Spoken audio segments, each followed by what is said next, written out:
उसकी हदें दिन ब दिन बढ़ती जा रही है सरपंच साहब। हम तो आम इंसान हैं, इसीलिए कुछ नहीं कर सकते हैं। लेकिन क्या आप भी ऐसे हाथ पर हाथ रखकर बैठते रहेंगे?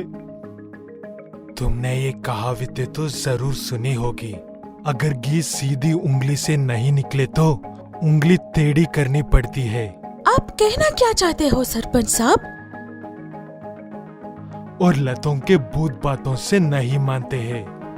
मैं उस इंसान की बात कर रहा हूँ जो खुद एक शैतान से कम नहीं है, लेकिन नेक इरादे वाला शैतान। उसके आने से बल्लाल देवा की जुबान और गरुड़ा के पैर भी लड़कने लगते हैं। उस गांव का सरपंच बात कर रहा है पुष्पा की, जो डर को भी अपनी मौजूदगी से डर महसूस करवाना जानता है। जिसके आने से गलत सोच रखने वाले अपने आप माफी मांगने लगते हैं, वही पुष्पराज है। बताइए सरपंच साहब, मुझे कैसे याद किया आपने? तब सरपंच कहता है कि बल्लाला देवा और गरुड़ा जबरदस्ती लोगों के खेत खरीद रहे हैं, वो भी आधे से भी कम दाम में। अगर कोई अपनी जमीन देने से मना करते तो गरुड़ा उनका बुरा हाल करता है और पीछे से बल्लाला देवा आकर एक और चेतावनी देकर जमीन हड़प ले रहा है।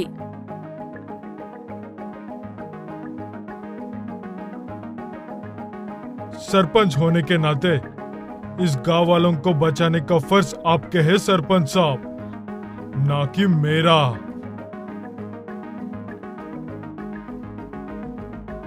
तुम सही कह रहे हो, लेकिन आज सुबह जब मैं सरपंच से मिलने के लिए गया था, तब गरुड़ा ने इनकी भी जमीन छीन ली थी।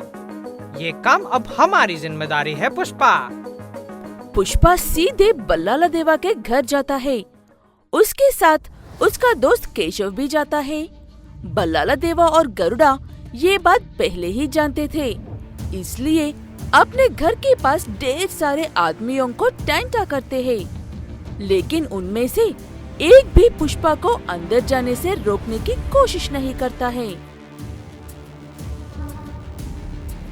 देखो बल्ला, अच्छे से समझा रहा हूँ, जो कर रहे हो वो बंद कर दो और हर किसी को उसकी जमीन लौटा दो।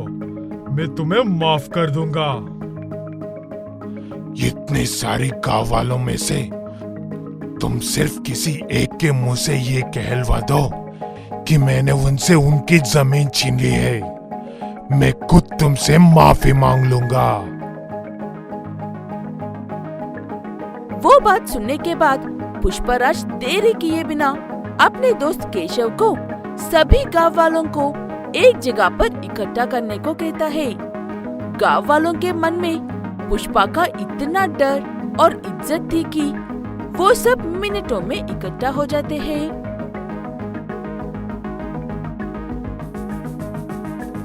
गांव वालों, ये दोनों नीच उनके पाप तुम्हारी जुबान से सुनना चाहते हैं। सिर्फ इतना बता दो कि ये तुम्हारी जमीन कैसे छीन रहे हैं, उसके बाद तुम्हें तुम्हारी जमीन वापस मिल जाएगी। पुष्पा के इतना कहने के बाद भी गांव का एक भी व्यक्ति अपनी जुबान नहीं खोलता है।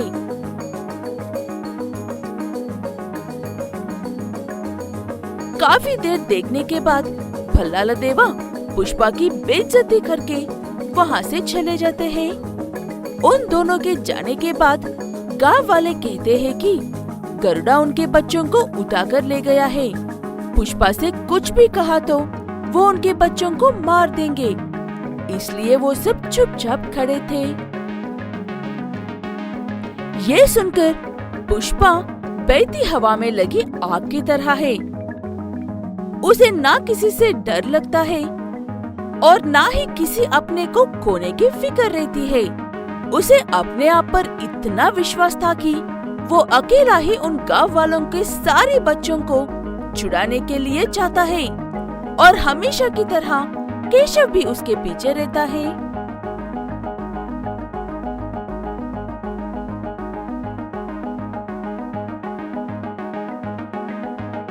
पुष्पा, ठंडे दिमाग से काम लो। बहादुरी दिखाने में बच्चों की जान खतरे में पड़ सकती है। पुष्पा, पुष्पराज, मैं झुकता नहीं। ये कहते हुए पुष्पराज गरुड़ा की पिटाई करके उसे सीधे उन बच्चों के पास खींच कर लेकर जाता है और उन बच्चों को आजाद करवाकर गरुड़ा को बंदी बना लेता है।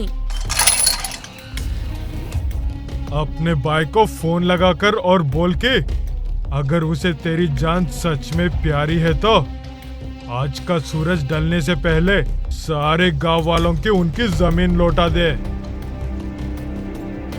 गरुड़ा रोते हुए अपने भाई को फोन करता है और रोते हुए ही अपने भाई को सारी बात बता देता है और जितनी जल्दी हो सके उतनी जल्दी जमीन लौटा देने को कहता है। ऐसे एक बार और पुष्पराज अपनी बहादुरी से गांव को बचा लेता है।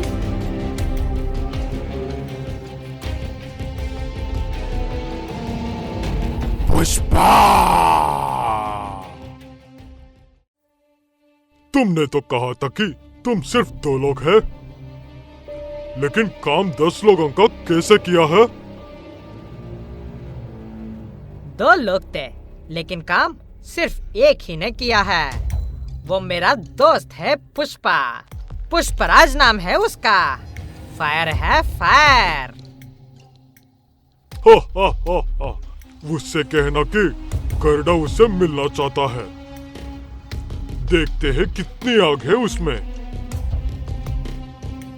तब पुष्पा का दोस्त केशव वो बात सुनकर गुस्सा हो जाता है और गरुड़ा से कहता है कि अगर उसे पुष्पा से मिलना है तो उसे खुद पुष्पा के पास आना होगा। वो बात सुनकर गरुड़ा भड़क जाता है, लेकिन एक दिन में अकेला ही 100 पेड़ काटने वाले पुष्पा को वो खोना नहीं चाहता था। इसलिए समय देखकर उससे मिलने के लिए जाता है। यहाँ पर भी तुम हो? पुष्पा कहाँ पर है? अपने आंखों को बंद करो और ध्यान से सुनो। पुष्पा की गाड़ी की आवाज से पंछी उड़कर आसमान से जा रहे हैं और जानवर जंगल में भाग रहे हैं, जैसे कि एक शेर के आने पर करते हैं।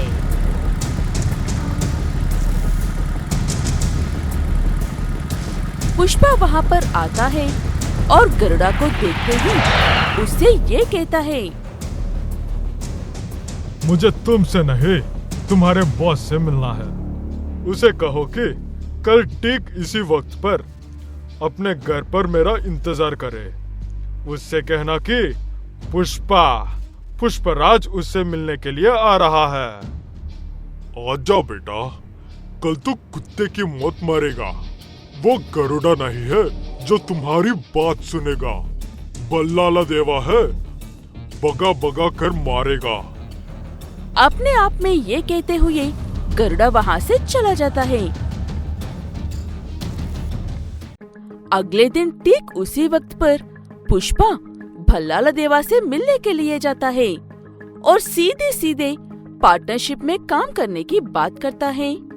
भल्लाला देवा पहले उसकी बात पर हंसता है, उसके बाद गुस्सा होता है और उसे एक ऑफर देता है।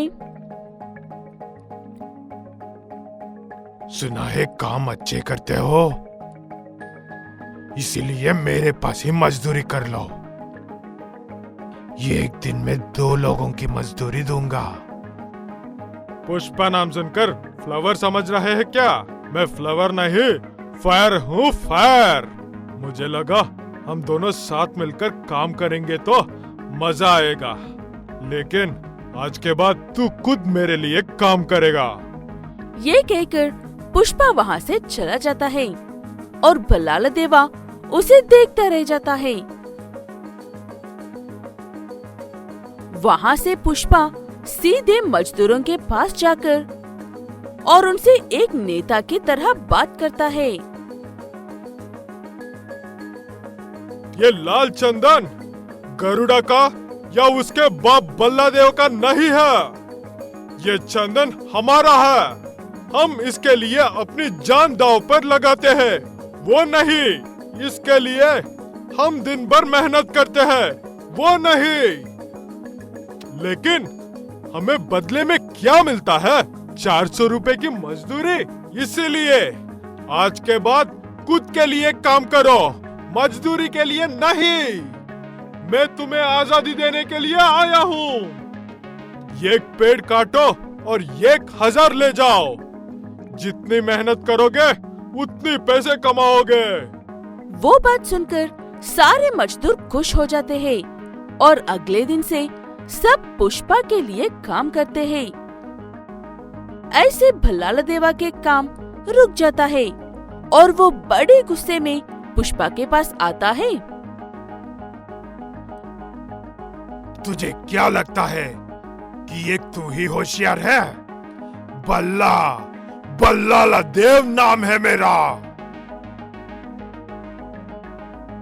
इसी नाम की वजह से कोई भी पुलिस वाला चंदन की गाड़ियां नहीं रोकता है, लेकिन अब से हर गाड़ी रुकेगी। देखता हूँ कैसे बचते हो उनसे। पुष्पराज नाम है मेरा। जब तक मैं ना चाहूं कोई मेरा नाम भी बका नहीं कर सकता है। पुष्पा जरूरत से ज्यादा होशियार था। वो अपने दोस्त केशव की मदद से एक ही समय में पुलिस वालों को और भल्लाला देवा को गुमराह करता है और उसी समय में अपने लाल चंदन की स्मगलिंग भी कर लेता है।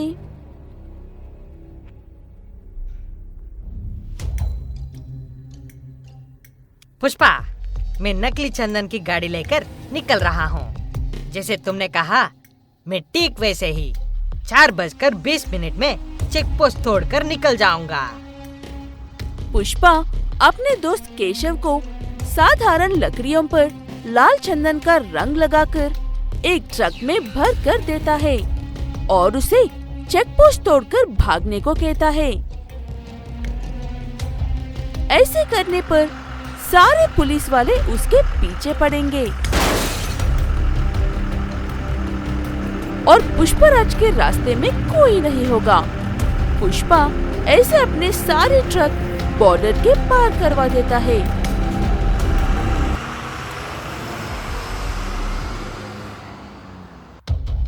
और अपने दोस्त के पास जाता है।